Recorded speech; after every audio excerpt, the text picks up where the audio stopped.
एक व्यक्ति था, वो कहता हो भगवान नाम की कोई चीज ही नहीं हुए, तुम लोग भगवान भगवान राम राम राम रटते रहते हो, ये क्या मतलब है? कोई चीज ही नहीं भगवान नाम की, कर्म करो यश करो बढ़िया, उसमें ही जीवन बिताओ। वो सबको यही बात कहे, वो एक ही चीज के बड़ी माल अल्लाह महात्मा देखे, बड़ी माल अल्लाह राम राम रटते हो, अच्छी यश करो, फकीर बन के घूम रहे, अच्छी गाड़ियों में घूमो। एक दिन रात्रि में कोई संत जा रहे थे, उन्होंने देखा कि ये कहीं एकांत में बैठ के अकेले छुप करके एक माला सरका रहा। अब वो माला कर संत ने कहा, रे तू तो सभी जी बता रहा था कि भगवान नाम की चीज नहीं, तो माला का जप रहा है, फिर तुम का जप रहे? जब तुम कह रहे थे कि भगवान होते ही नहीं, माला टरकाते रहते हो और अकेले में तुम जप रहे हो। तो उसने कहा, देखो भाई हम तो अभी भी मानते, माला जपने के बाद भी हम कह रहे हैं कि भगवान नहीं है। हम माला एक रोज करते 108 की, मनो हम कह रहे भगवान नहीं है।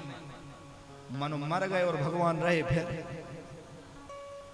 मर गए और भगवान भय, फिर तो कह तो सकते कि नहीं, हम एक माला कहते जरूर थे कि नहीं है, पर माला तो जपते थे, तो हमें कम से कम जो तो गवाही तो मिल जाएगी देने के लिए कि हाँ माला हमने भी जपी है।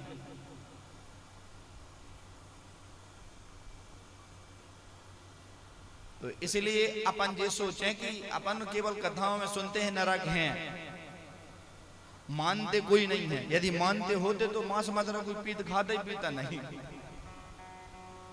नरक यदि मानते, सुन बस लेते कि नरक होंगे 28 प्रकार के, और जहां बड़ी बड़ी यातनाएं हो, बेतरणी नदी तो ऐसी जिसमें मवाद बह रही है, खून बह रहा है, रक्त बह रहा है उसमें, और तो हड्डियां बह रही हैं, बड़े बड़े मगर उसमें तैर रहे, और जब जीव यहाँ पे जाता है तो वहां प्यास लगती है तो कोई खून पिलाते हैं, मवाद पिलाते हैं उसको, ले डूब।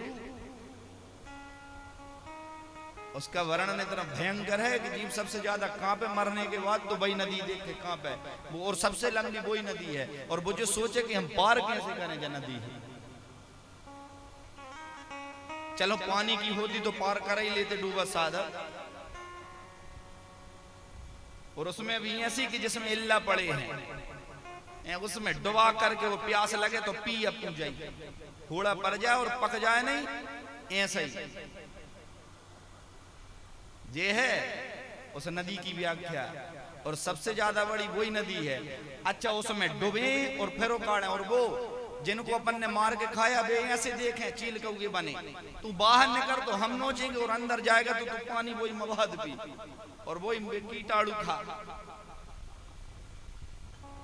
खून पी, तूने खून पिया है। अब सोचें कि भगवान ने कहा तो अच्छा उसके पार करने का ये कई बस साधन है गौदान, अभी तक कर लें तो ठीक है।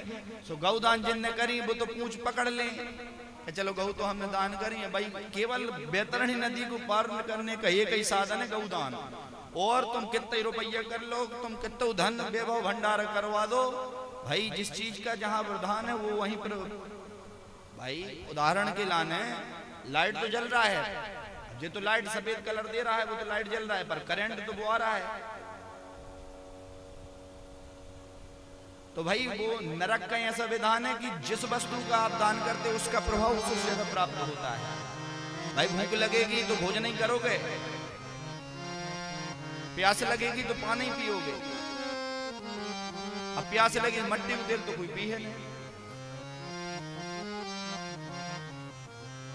तो जो नरक की व्याख्या, तो हम लोगों का ये है कि हम लोग नरक की कथा तो जानते हैं कि नरक हैं, पर मानते नहीं है कि नरक कैसे होंगे।